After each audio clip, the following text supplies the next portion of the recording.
క్రీస్తునందు సహోదరి సహోదరులారా, ప్రభువైన యేసుక్రీస్తు నామములో హృదయపూర్వక వందనాలండి.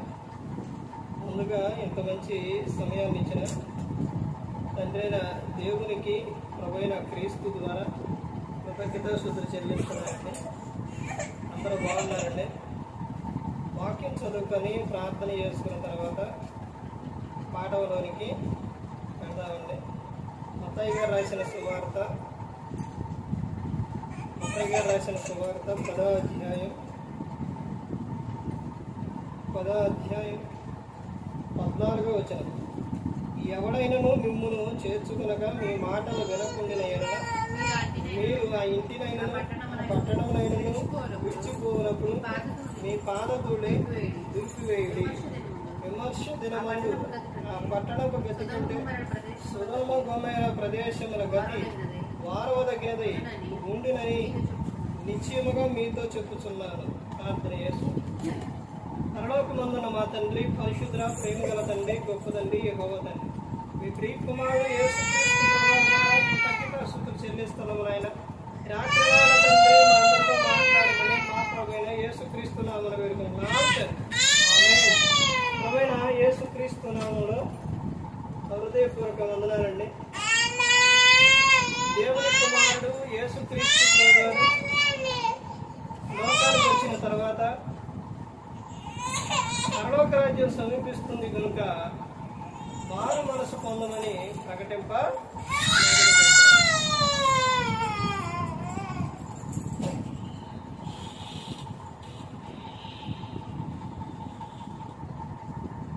అంశం. పాఠం పేరు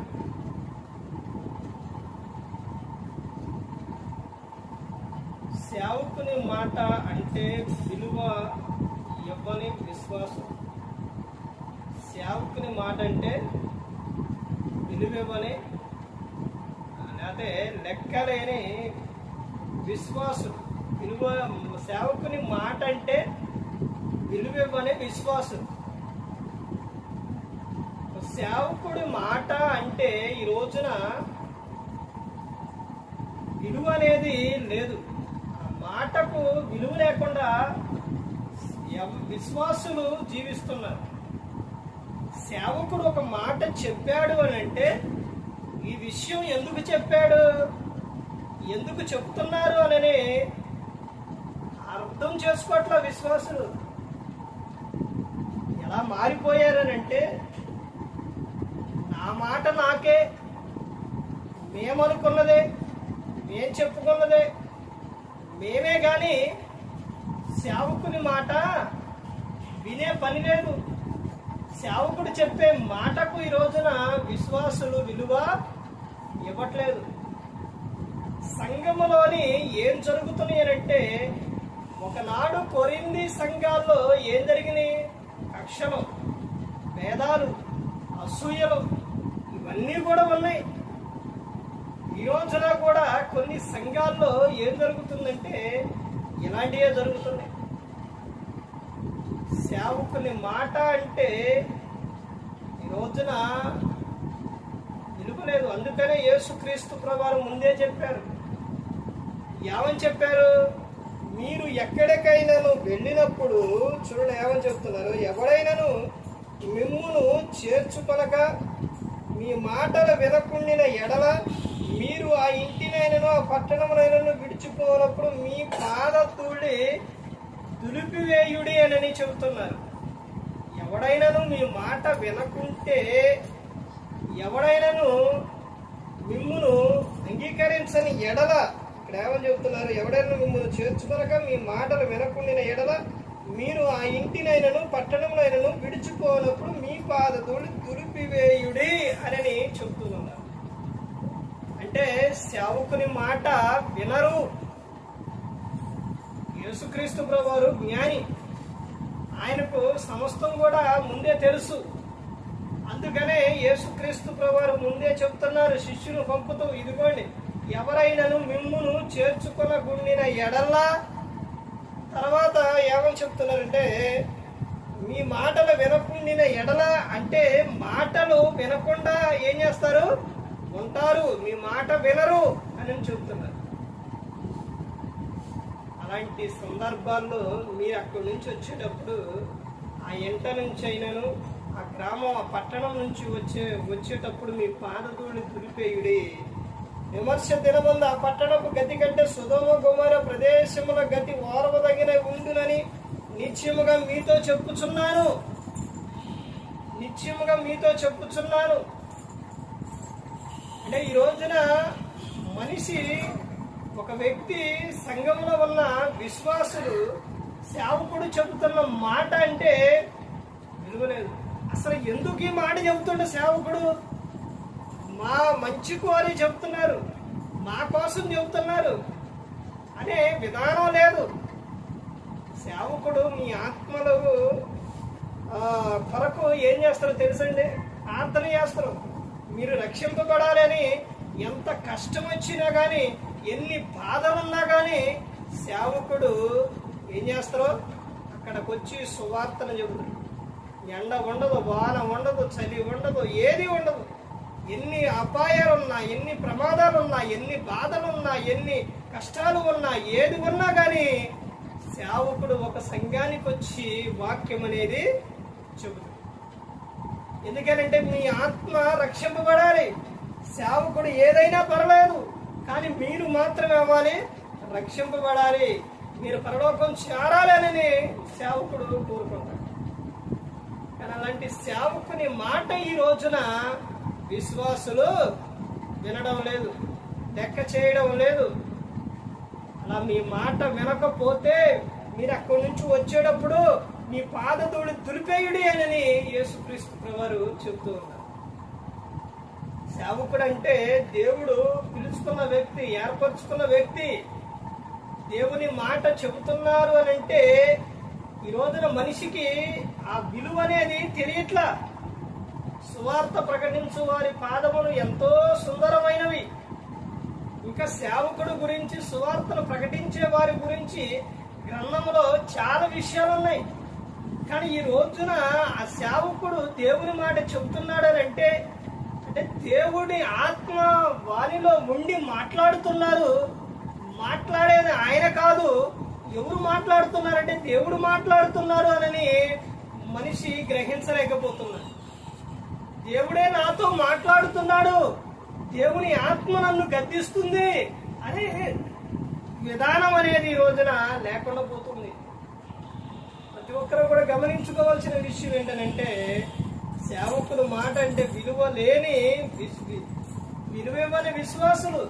నువ్వు మారు మనసు పొందు అంటే మారు మనసు పొందిన మారును ఎవరు మారారో చూపించు, ప్రార్థనకు వచ్చిన వారు ఎవరు మారారో చూపించు అని అంటున్నారు.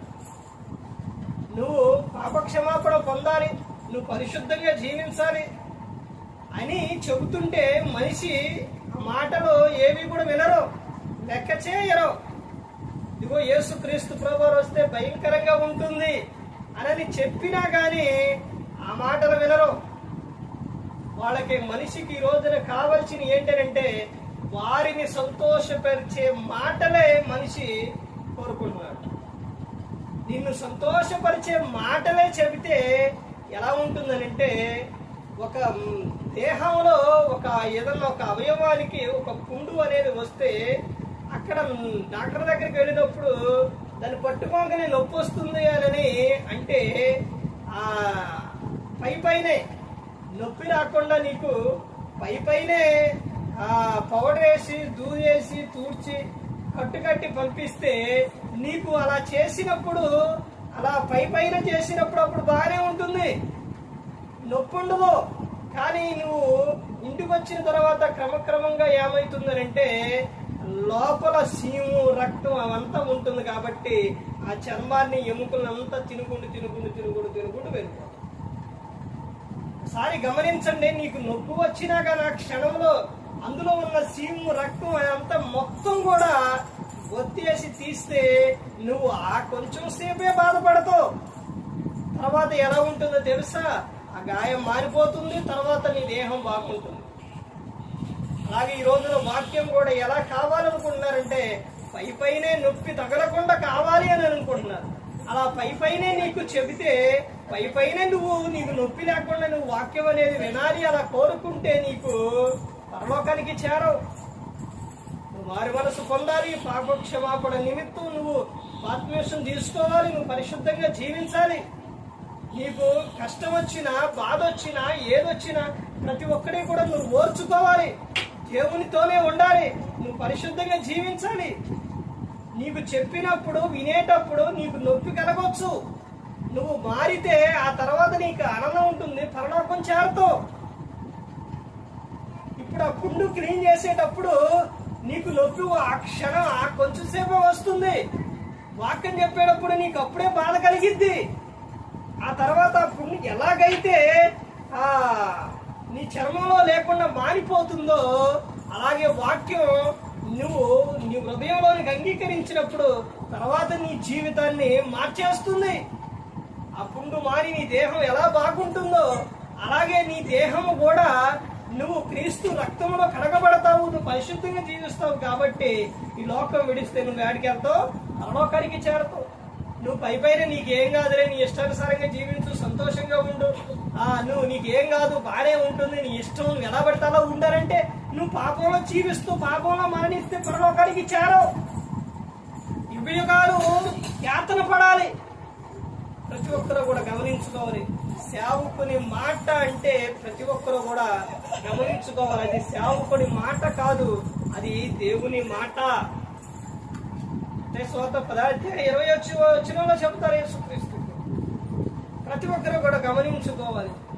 ప్రతి ఒక్కరూ కూడా జాగ్రత్త కలిగి లోకంలో జీవించాలి. సేవకుడు చెప్తున్నాడని అంటే వినాలి. ఎందుకనంటే సామెతల గ్రంథంలో చెప్తారు కదా, 1:24-23-24-25 ఆ వచనాలు ఏమని చెప్తారంటే, ఇదిగో నేను పిలిచినప్పుడు మీరు రాలేదు, విననొల్లలేదు, చెవి యొక్కలేదు, మీరు రాలేదు, మీకు అపాయం కలిగినప్పుడు నేను నవ్వెదను అని చెబుతున్నాను. నాకు లోబడలేదు, నా యొద్దకు రాలేదు మీరు అని దేవుడు చెప్తున్నాడు. అంటే దేవుడు ఎలా పిలిచిండు? వాక్యం ద్వారా పిలిచిండు, సేవకుని ద్వారా పిలిచిండు. అయినా కానప్పటికీ చెప్పినప్పటికీ కూడా నువ్వు వింటున్నావా? నువ్వు వినకపోతే నీకే ప్రమాదం. నువ్వు మారు మనసు పొందకపోతే ఏమైపోతుంది అంటే క్రమంగా నువ్వు ఏమైపోతావంటే లోకానికి కనెక్ట్ అయిపోతావు, లోకాశంలో పడిపోతావు, లోకం విడిస్తే నరకానికి వెళ్ళిపోతావు. నువ్వు క్రీస్తులో ఉన్నప్పుడు, నువ్వు పరిశుద్ధంగా జీవించినప్పుడు లోకం విడిస్తే పరలోకానికి చేరదు. ప్రతి ఒక్కరూ కూడా గమనించుకోవాలి. సువార్త అంటే, వాక్యం అంటే అంటే దేవుని గురించి, క్రీస్తుని గురించి, పరిశుద్ధాత్మను గురించి, పాపం గురించి, మారు మనసు గురించి, క్షమాపణ గురించి ప్రతి ఒక్కరు గమనించుకోవాల్సిన విషయం ఏంటంటే ఇవే ముఖ్యమైన విషయాలు.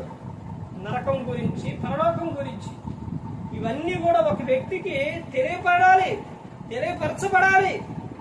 ఎందుకనంటే ఇవన్నీ తెలియకపోతే స్కూల్కి వెళ్ళినప్పుడు పిల్లవాడికి పాఠాలన్నీ కూడా అందులో ఉన్నాయి చెబితేనే ఎగ్జామ్ రాసేటప్పుడు ఏమైతుంది, అందులో వస్తే అవి రాసి పాస్ అవుతుంది.